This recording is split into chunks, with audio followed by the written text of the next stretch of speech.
Good evening and welcome to the Marshall Hangout. I'm Kerry-anne, and this evening, what a treat. We're joined by Fear of Falling. Hey guys. Hey Kerry. How you doing? Good. Good. Thank you so much for being here. Brendon, Jack and Lloyd. Dale not here tonight, but hopefully at the next chat. But let's talk about when you started the band, you put the band together, and it's been pretty surprising how well you've done in such a short period of time. I know you guys are musicians, you've been in other projects, you still are, but this band has pretty much exploded over the past year or so. Tell us about how you put the band together and the interesting story behind how Dale joined you. Yeah, I guess I'll try to compress the story a little bit, but I think people have heard it quite a lot. But I had some extra time during lockdown, I guess, when we were all sort of shut away.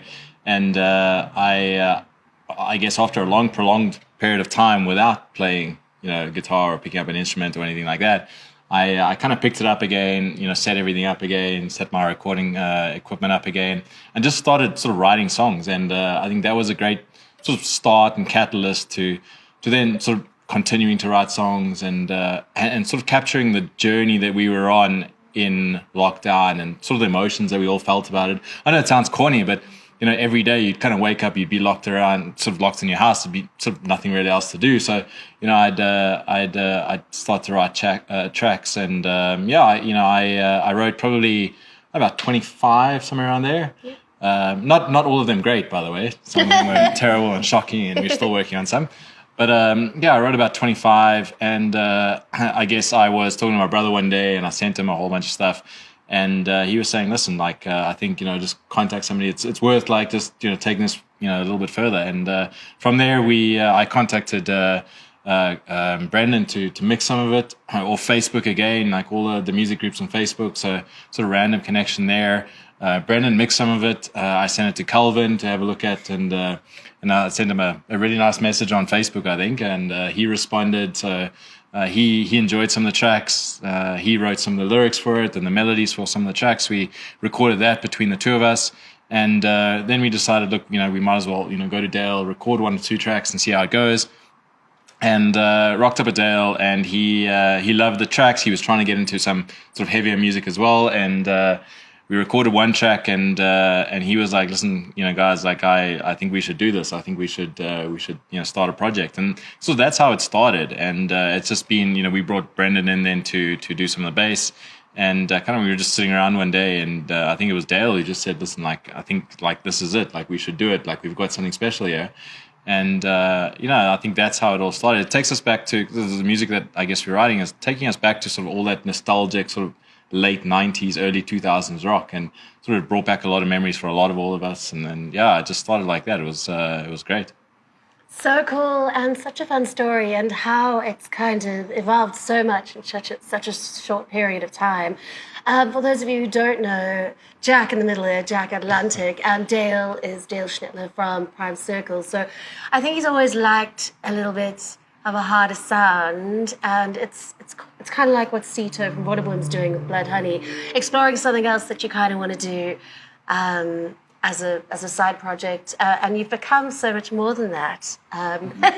You're such a hardworking band, and every show you put on is sold out, fully booked, and just absolutely massive. I think that's where you guys have nailed it, really. You are so professional, and the shows you put on are actual huge productions.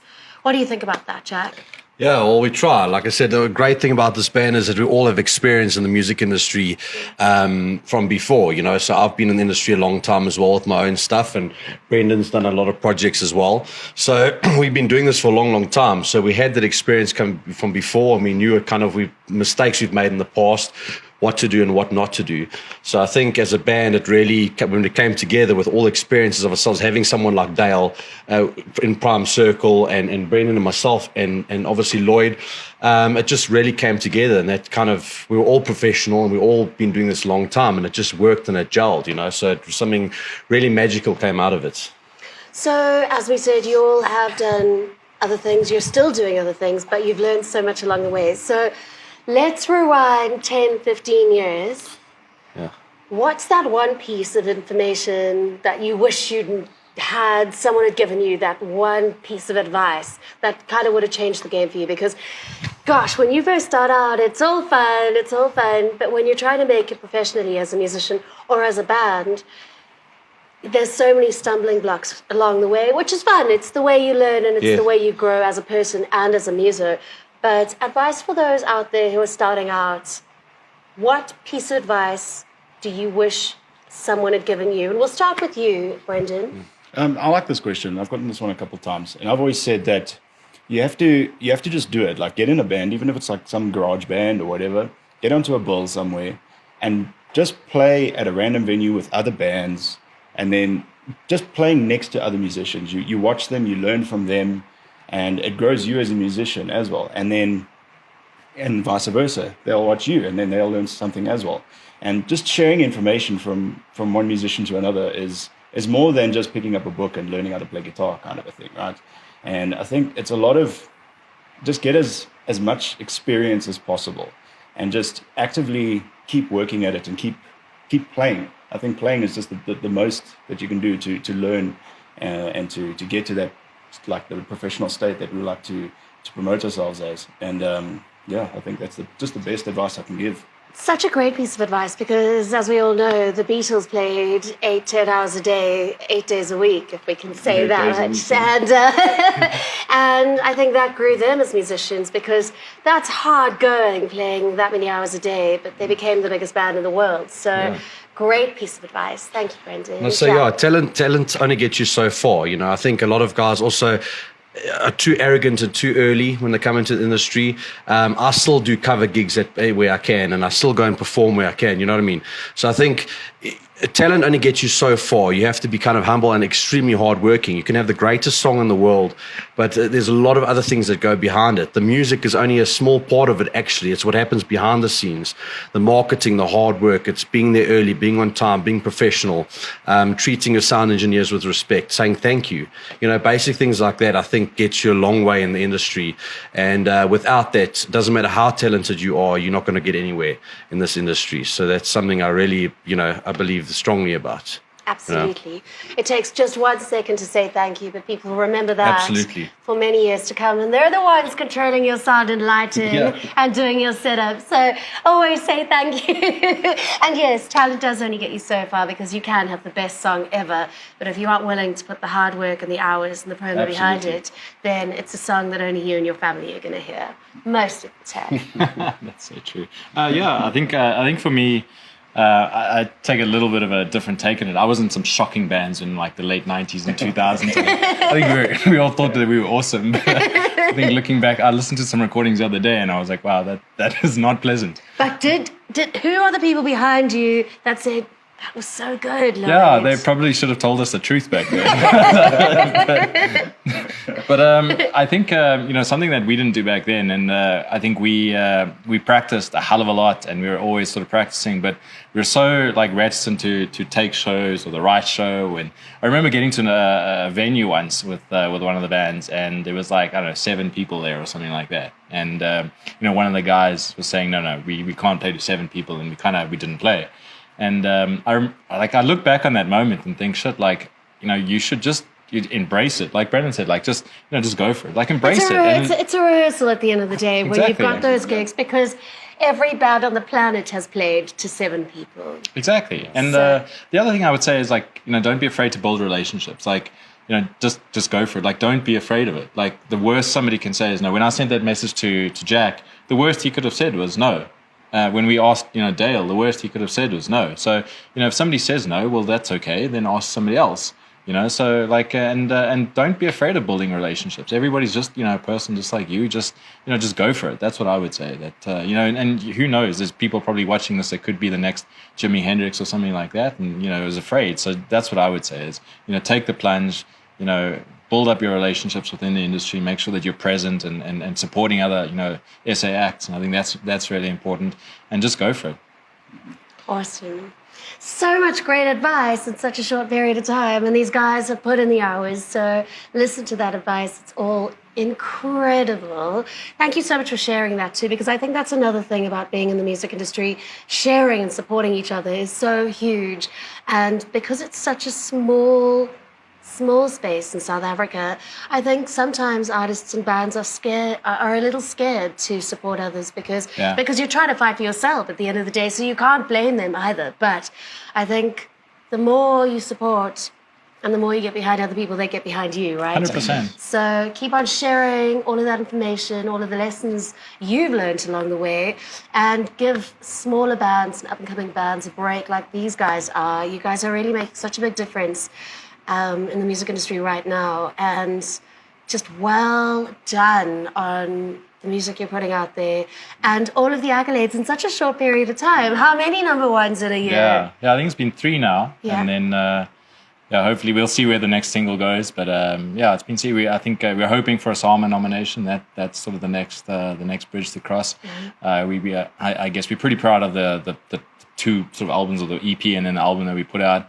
And we'll see where that goes. I think that's what we're trying to do. And like you say, like just supporting everybody else in the music industry. Like if we're playing a show, trying to make sure that we got, a really good opening act. Like we were in Cape Town the other night playing at Daisy Jones, and we got a local band, the Aflos, to play for us. Nobody knows them. Nobody has heard about them, but great band. And, I after the show, I was so impressed, went up to one of the guys and said, listen, like send me, your stuff. I was talking to Darren and sent it to Darren Scott, and they made number 40 on the SA Top 40 this week. So Excellent. It's those sort of things that you take the opportunities, and, we need to support everybody as well. Absolutely. And that was bringing me to my next question anyway, was who have you discovered recently? So Aflos being out of the Cape, and by the way, just before we move on, the venues need the support too, and Daisy Jones is absolutely astounding, isn't it? Insane. Gosh, if you're ever in the Cape, please make your way to Daisy Jones in Stellenbosch. It'll change your life. It's run by Conrad behind the sound desk, and what a great guys as well. Magical human he is. So a big shout out to Jess, to Conrad, to everybody at the Daisy Jones Bar, and of course to Aflos, who are now on the top 40 because of these guys. So just great stuff to everyone getting behind artists and musicians. It doesn't take much. No. It just takes giving someone a chance. Who have you discovered recently, Jack? Sure. I don't know. Just put me on the spot here. There's so many talented musicians out at the moment. It's just absolutely crazy. I think a great thing someone like Mix FM with the SA Top 40 are doing is actually giving a lot of bands, actually listening to the bands and listening to new artists coming out, and actually taking the time to listen to a submission and give a band that might not have a huge following and is not famous, not well known, giving them a chance and playing their music. And I think that is a phenomenal thing that not a lot of stations are doing. So just from that, I've discovered so many great artists and so many other bands, and bands that I grew up listening to and I was a huge fan, like Fuzzy Gish, for instance, are releasing something new which is amazing. I grew up listening to him. And who else? What was the band we talked about the other day? Perez, like those guys from Perez and stuff. It's like, and the new projects they're doing, it's just like phenomenal stuff. And there's just so much talent in this country. And wherever you go, you can go to a small little dingy bar. And like I say, you don't have to go to these big festivals and pay thousands of rands for a ticket. If you actually take the time to go out and look for what live music is happening, there's live music happening all over the country, and just take the time and go out, and you consider your local pub, and there'll be a musician performing, and it'll absolutely blow your mind, Yeah.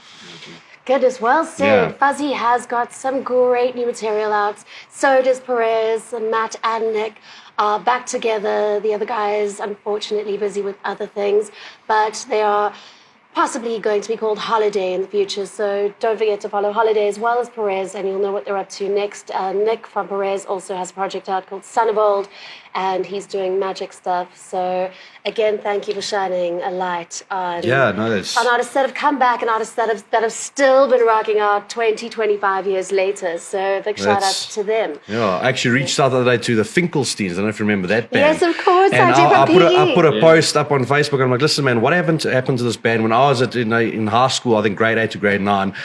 Tweak and Finkelsteins. Did you think QQ Me? Yeah, yes, I used to love that song. I figured it out when I was still learning to play guitar. I was figuring out QQ Me, and I actually put a post out, and the guys reached out like, "Hey, what's up?" I'm like, "Listen, why is your music not on Spotify or iTunes or those places?"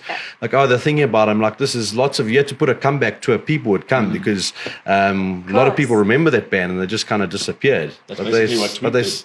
Yeah. Tweak had a little comeback for a short stint, and Yeah. everyone was like, "Holy crap, let's go Yeah. and watch Tweak." Yes, it is. It's so much fun, and it does take you back, and because music is so powerful, it takes you back to something you did 10 or 20 years Yeah, yeah. ago. Or maybe you met your partner on a dance floor at an Evolver One gig, or you were watching the Evolver, that was another one, at Roxy when they were playing to 7 people. I was one of those 7, and I'm still watching them today. You know, so I just think it's quite spectacular that so many bands either are coming back or they're still going, they're still rocking out. Yeah, man. It's just amazing. So thank you for bringing those. Yeah, those back. guys inspired us, you know, and that's Yeah. to say that's what got me into music in the first place, you know. All my little pocket money, I bought those South African CDs. I was obsessed about buying SA music. And those magazines that used to come out with the free Yes, CD in them with the little I compilations. got a Boo CD once from one of those magazines. I loved it. Boo, Yeah. cassette, all Yeah, of yeah, those yeah. bands from way back. So fun. Brendon, have you discovered anyone new, or are you enjoying music that anyone's recently released? I've actually got a bit of a cool story. So I might have been part of one of those bands in the past. So it was the end of 2020, if I remember correctly. My first band, You, Me and the Harmony, we were opening for Prime Circle at Platteland in Centurion. And that's when I got to meet the Prime Circle guys. And obviously we're a little no-name sort of band. And I got to meet Dale backstage, and then, funnily enough, a few months later, he's like, "Hey, man, we're going to be in a band together." So it's one of those cool little roundabout stories where, you know, you just play with people and you get to meet them, and you never know what can happen afterwards. What's nice about being in these sort of smaller bands, for instance, this weekend, my side project band has their first show, and we've got a couple bands playing in front of us, and it's 2 of them are friends of ours, Dirty Moonshine and Parts and Fiction. They've also been around the scene for quite a while. Yes. So it's people like that, you know, they're your friends. So because we've made friends with bands, we're all playing in these same venues, and we're all growing together, so to speak. And my cousin's band's also playing. I'm giving him his first shot at a show as well, and then we've got a drum and bass afterwards. So like it's a really chaotic sort of evening as well. I was promoting that show a little while ago, and I went, is that drum and bass, or did someone make a statement? Is that band from Durban, or is it drum and bass? No, it's just a chaotic evening. Why not? Why not? That's so cool. Yeah. So, guys, my next question, because the album is doing so well, and I don't think when a band as young as you guys are, as Fear of Falling, puts out material, you immediately go to number 1, and you've got 3 number 1s in 1 year. It's quite spectacular. And it's a tricky question because the songs are your babies. But if you were to speak to those watching this right now, people that haven't heard of you yet, what is the song you think is Fear of Falling? And it could be a different song for each of you, but that one song, the one you love playing the most, the one that really kind of is the picture and the sound of Fear of Falling. I think from my side, it will probably have to be Sunrise, because that was our first number 1. No, it was our second number 1. Third. Yeah. Okay. Fear of Falling. Well, shows what I know. But it's also still got that sort of power balladness to it. So it's the softest sounding songs of ours, but it still has that big meaty sound that the rest of our songs are like. So you can think of maybe that as the gateway to the rest of the album. I would say Sunrise is the one for me. Yeah. For me, it is a bit difficult, especially writing the lyrics. You know, for me, so the album's not a concept album, but I wrote this album like a story. And if you listen to it from the beginning to the end, it deals with a lot of darkness and a man dealing with a lot of demons in his life, and covering things like depression and anxiety and alcohol abuse and all these things, and losing your kids and all that kind of stuff, and a man trying to fight to get back and get his family back in his life, and he knows he's made mistakes, and it's kind of where Sunrise comes in. It just shows us new hope and new beginnings. And album ends off with Home, which is kind of, you know, going back home and getting back to the place where you need to be. So for me, there's not one song, because that whole album for me just tells a story. It's like it tells a story, especially lyrically. I'm glad you say that, because I don't think a lot of people out there know that it's a story. From no, it's not, like I said, it's not marketed as a concept album, but it was something when I was writing those lyrics, it was really, I wrote really deep stuff that I couldn't really write as Jack Atlantic, writing kind of love songs and kind of these pop songs. This was the music, especially when Lloyd came with the style of music and the heavier stuff that I absolutely loved. It allowed me to kind of write to topics that I would never normally even think about writing in a commercial sense, which was amazing. I got out of my comfort zone and I got to write things straight from the heart. And so, every single song there really, it's really meaningful and deep to me, yeah. Wow. Yeah, I appreciate the question, because I think when you ask all, I guess, four of us, and we've had this question 1 or 2 times before, we've all got different answers. So that also is great as well, because it means like we're all enjoying different parts of the songs. But and I think also your choices sometimes change. I don't think we're going to shift Jack on that one. But maybe at different times when you were recording one song, or when one hit the top 40, maybe you were listening to it more. It meant more to you at that point in time. So maybe the answer changes. So for now. Yeah, I think for me, Breaking Me Down, I love playing Breaking Me Down live. Like, I think it's just like it's got a great breakdown in, so you can just let go. I like the people watching it, you get a great response from Breaking Me Down. It's got some great lead parts, and I like also, like, to your point, when you're writing it, you kind of, with Dale and I we're in the studio, and we kind of wrote that off a little riff that I had come up with. So kind of we wrote that together, and then obviously as a band. That for me is a great song, and it's also, I think it encapsulates the sound of Fear of Falling, because we've got like we're not trying to be any specific type of sound, but it's a good sort of middle ground between the heavier stuff and the lighter stuff as well. So yeah, great track. Bands hate being compared to other bands and the sounds of other bands, but you're saying earlier on that you're a late 90s kind of hard rock alternative band sound. So is that the sound that people are going to expect if they haven't heard you before? Well, I think the way that the sound came about was in lockdown.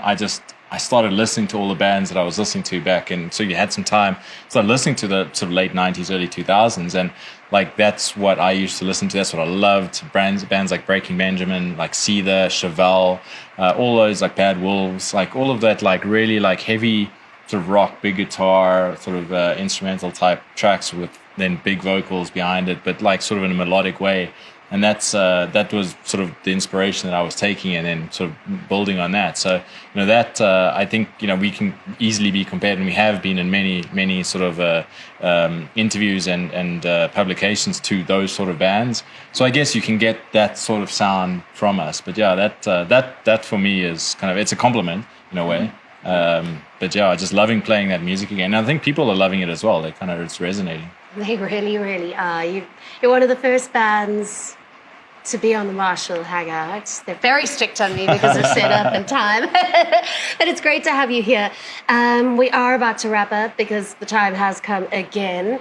But I think I'm going to just need to drug you, Divs, and then I'm just going to do like 5-hour interviews with everyone that comes in. Just lock them outside the door. He'll find the footage, and we'll have to do like one band over 4 episodes. But guys, just real quick, who would you like to work with in the coming year, let's say, if you were able to collaborate with an artist in South Africa? Who would it be? Oh man, that's a great question. And that's a difficult question too, because I know you have so many friends that you'd like to work with or that you have worked with, but anyone that you're just dying to work with or to bring onto the next album? Great question. And I played golf with Kurt Darren the other day. Yeah. And I was saying to him, Kurt, like, I'm about a track. And we were laughing about it. So maybe, you never know, Kurt Darren might appear.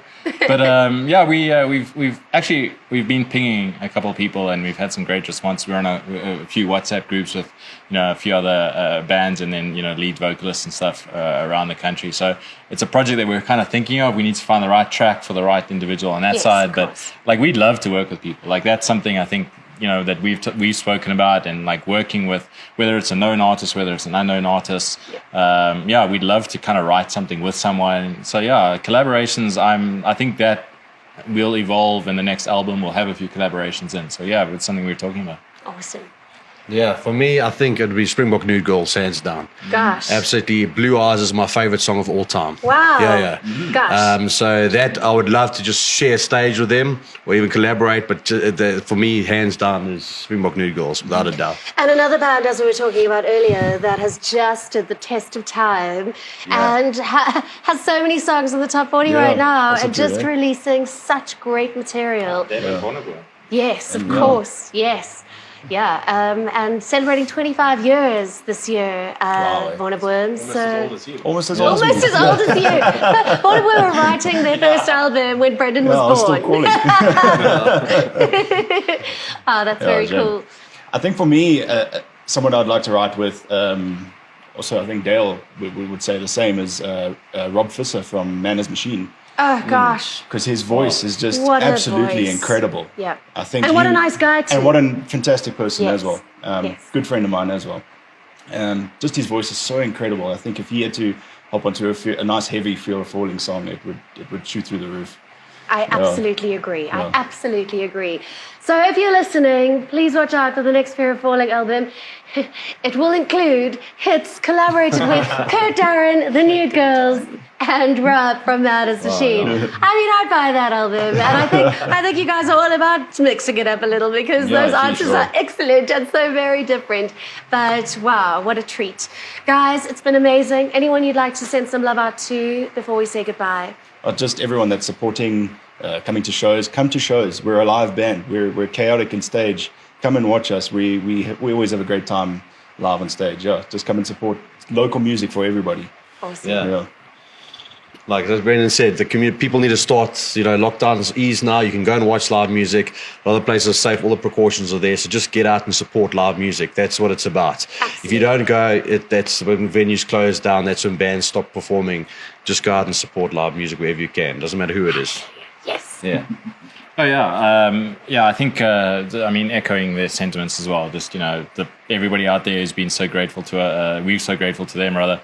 And everybody who has supported us, who sent us messages over Facebook, everybody who follows us. It's been great. It's been sort of a lot of pinch me moments sometimes. So and then there's people like yourselves in the industry as well, Kerry. So that it doesn't go lost on us as well. And we're really appreciative of the efforts that you guys are doing as well. So yeah, thanks very much. Yay! Thank you so much for watching this episode. This is Fear of Falling. Catch them at one of their shows. You won't be sorry. They bring the energy no matter how down you're feeling, how bummed. You're going to feel amazing when you leave. I DJ'd your launch and I had the most hardcore lung infection, but I left there knowing I'd be half dead the next day, but my heart was happy because live music is where it's at. So don't forget to support the venues, support the bands, buy their album. It's super duper cool, and request their music on radio. That's another thing you really, really have to do. So a big shout out to Dale, to Brendon, to Jack, to Lloyd, to Devo behind the scenes, to Divs, the guy behind his camera, and to Dane Marshall. Thank you so much. I'm Kerry-anne, and thank you for watching. Bye guys. Thank you.